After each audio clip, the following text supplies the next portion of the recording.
Hi, I'm Lee from Our Salty Life. Join us as we continue to explore the stunning Ningaloo coast. We fish the Exmouth Gulf and we share some tips on how to make the most of your Ningaloo experience. Best of all, we have the whale encounter of a lifetime. We love sharing Our Salty Life with you, so make sure that you subscribe so that you don't miss any of our episodes. Meanwhile, let's get going. After a massive overnight mission, Pete and Taylor have arrived with the boat and we can't wait to get this bad boy in the water.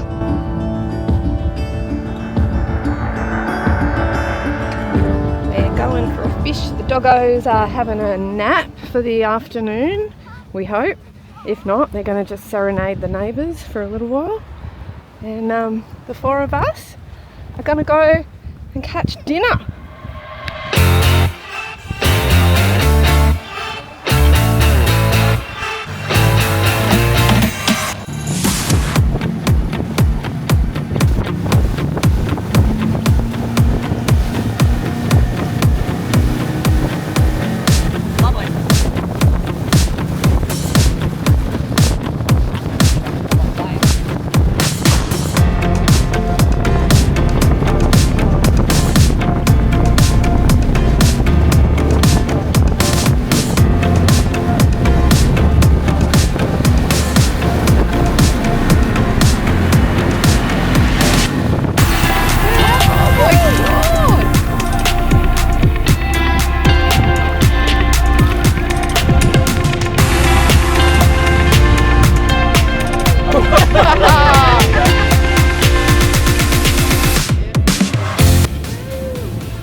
So we saw heaps and heaps of turtles and heaps of other marine life, but none that wanted to play on our fishing hooks by any stretch of the imagination. Back to camp with Oz and Ralphie, that we then settled in for some drinks, some storytelling, and then a few more drinks. You!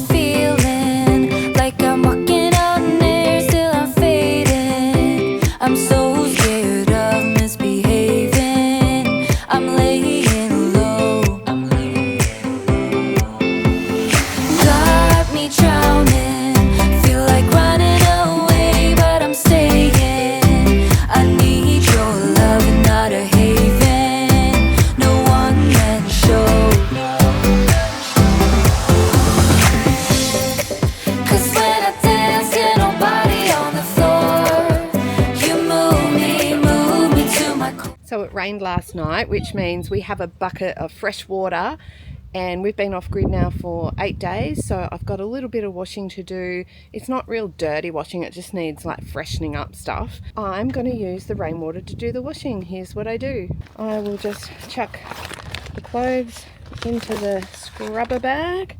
It's a bit hard doing this one-handed, but here we go. Now I can do up the scrubber bag. She's done up, we'll let the air out now.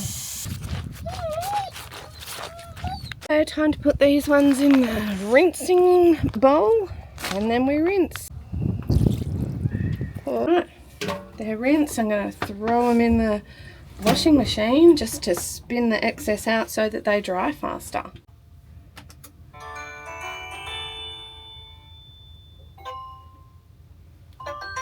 Eight minutes, no water used out of our tanks. Love the caravan washing machine shake, don't you? Wow! It's like one of those Vibra workout things when you stand in the van and you're doing your washing. That's it, everything's hung out on the line to dry now, and I can fold the scrubber bag up, put it away and wait for the next drop of rain to get my washing done. That's how we save on water while we're off grid. This is one of the ways that we stay off road. Inside with water, we've got a 105 litre water bladder that fits in between the seats. So we fill that up. We've got another 85 litres inside the truck, but what we do is we open this valve, a little water pump, connect it to a power source, which is back at the van or the car, and then we can just drain this out and fill up our tanks. So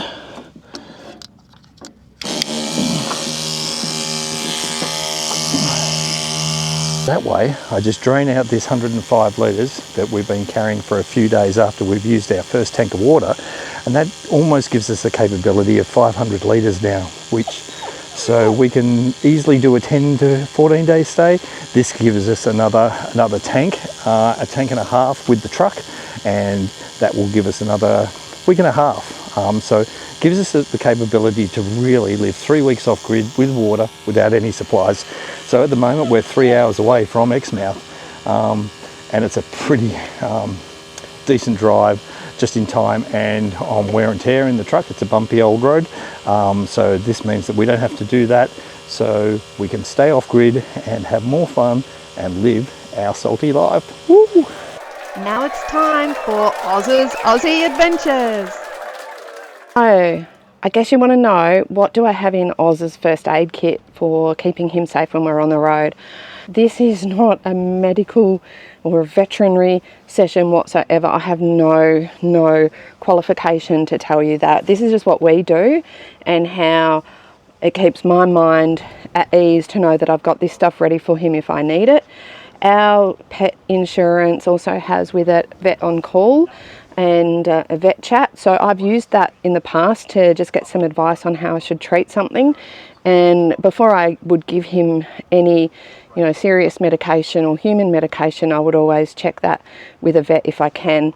So let's just run through what is in Oz's first aid kit. Okay, so let's have a look at what I've got in Oz's first aid kit. So we have this chlorhexidine surgical scrub, which is good for cleaning wounds. I've already mentioned before the first aid, the vitamin C injection for snake bites. He has his regular medication like Paragard for worming, Bravecto for ticks. He's got his Seresto collar, which he's wearing now. You want to have a look? There you go. You have a look. What's in there? It's all doggy stuff, isn't it? So we have just some Elastoplast bandage. I've got some Neocort cream, which is really good for, if he gets some kind of a, infection, some itchy, irritation-y, anti-inflammy type stuff. I have hydrogen peroxide, which you just buy from Coles, and this, you can use this to induce vomiting. So again, baiting in some of the areas that we're traveling in is a concern, and God knows the last thing you want to have to do is rely on something like this because your dog has eaten a bait. But again, apparently a few drops of this on the back of their tongue will induce vomiting. And I've got Wart-Off, which again freezes ticks, so it makes it easier to get off. Manuka wound gel that provides like a protective barrier on wounds if he cuts himself. Bandages, crepe bandages for things like snake bite, compression bandages. In here then, there's just a whole lot of other bandages and wound dressings like you'd find in any other first aid kit. And then I have in here sort of his medications. These are things that I've just gathered over the years. I've got some, like an eye and ear ointment, or Neocort, another ear and skin treatment, stop vomiting, anti-nausea pills, tramadol, dog tramadol there. These are the sorts of things that I wouldn't give them to him unless the vet had advised to give it to him, but I've got it, so I'm carrying it with me. He also has Medicam anti-inflammatory for a shoulder injury. We have antihistamines. Now, I've just put this first aid kit together from bits and pieces that I had around the house, or that I've bought from the pharmacy, or that I've ordered online from Vet Online. But I know that Vet in a Van do a really great dog first aid kit or a pet first aid kit for travelling on the road. Tanya from Vet in a Van is a vet, and so the things that you will find in her first aid kit that she's put together are all the sorts of things that I've got here, and she's, obviously she thinks they're the things that you need to carry. So I would definitely have a look at Vet in a Van. I'll put the link in here so that you can go and check it out for yourself. If you're wanting to put a dog first aid kit together, just go straight there. It's really, by the time you go and buy all the bits and pieces separately, you're probably better off just buying the one that Tanya's put together that comes in a nice little navigator bag. Hope that's helpful for you. Stay salty.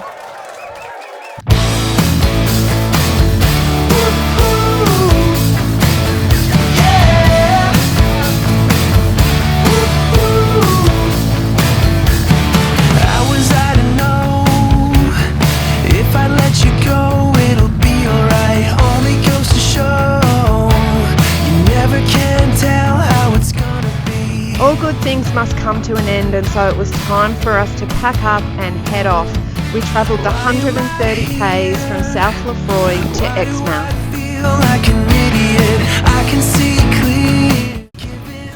So on the way back to Exmouth, you would normally go through Yardie Creek and cross over and go back to Exmouth. That's the fastest route from where we were. But there were war games on at the government range, and so that meant that the road was closed and we couldn't head north. So we had to go south. Now, you can go all the way back down to Coral Bay, and there is a South Ningaloo Road, but that had been actually closed for the last few years after recent fires had allowed lots and lots of sand to drift across the road, and the council hasn't been able to reopen it and bulldoze it clean yet. But the camp host had suggested that there was an easy path to navigate, so we threw down the gauntlet and took on the challenge. We were lucky that we didn't break down, as with any road closed area, no towing contractors will come down to get you, so you have to pass this road at your own risk. Chasing a ghost in a bad dream, thoughts are clouding in my mind. I wish that I could leave them all behind. Take me away from here. I don't wanna spend another year stupid and insincere. Never again. Once we were back in Exmouth, it was time to take the big boat out into the Exmouth Gulf. Daz drew the short straw and stayed back on the beach with the doggos.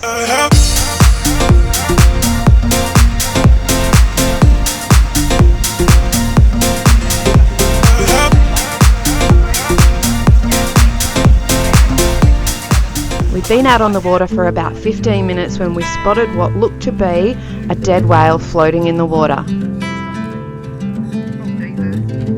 Oh, it's alive! It just spurted! Turns out it was only sleeping. Dying. Left. Oh, Jesus.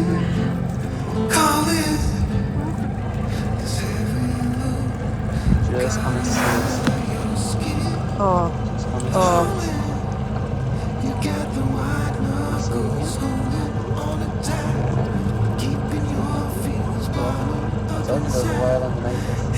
Oh, that's terrifying. terrifying. That's like It's amazing that it's like he's just come up here. He's just gone across under the bow of the boat. The tail's just gone past. Here he is. He's coming up. Oh, wow. He's coming up. Oh. Look at the colors. No, he's going back down under.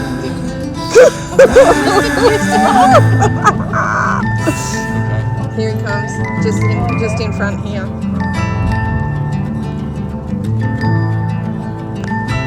Oh. there's two there. Moments pass, make this one count. Untie.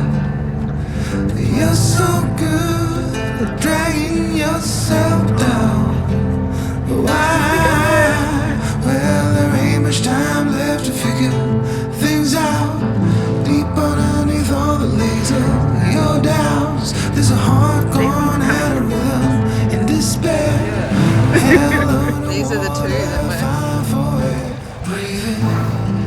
Oh, guys. Breathe out. Look at the colors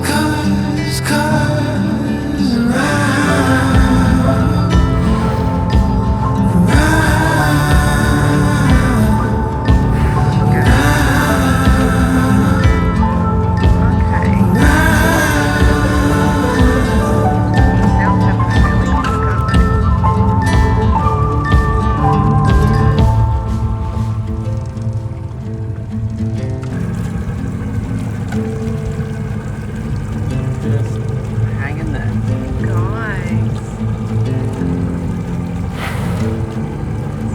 You got the white knuckles holding on it tight, keeping your fears bottled up inside, heading for collision in the night. To really live, you gotta die. Oh my God.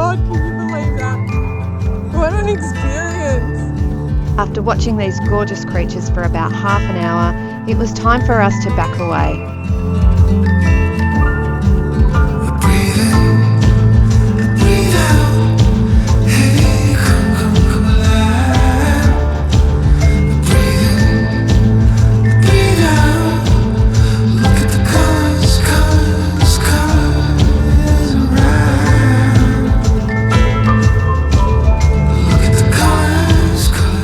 So we finally got an awesome tip from a local that said that there was a bit of action going on down near the pier at the Gulf. So we headed down there in the boat, and guess what? We scored one of the biggest cods I've ever seen and a beautiful coral trout that Peter jagged both of them. I'd like to say I played a part, but I didn't. Headed back to camp for the biggest cook-up of all time. What a night. Thanks, guys.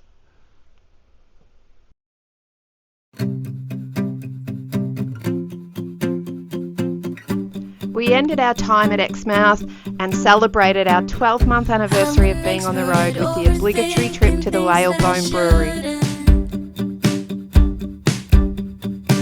You come across as a cool guy, someone is the opposite.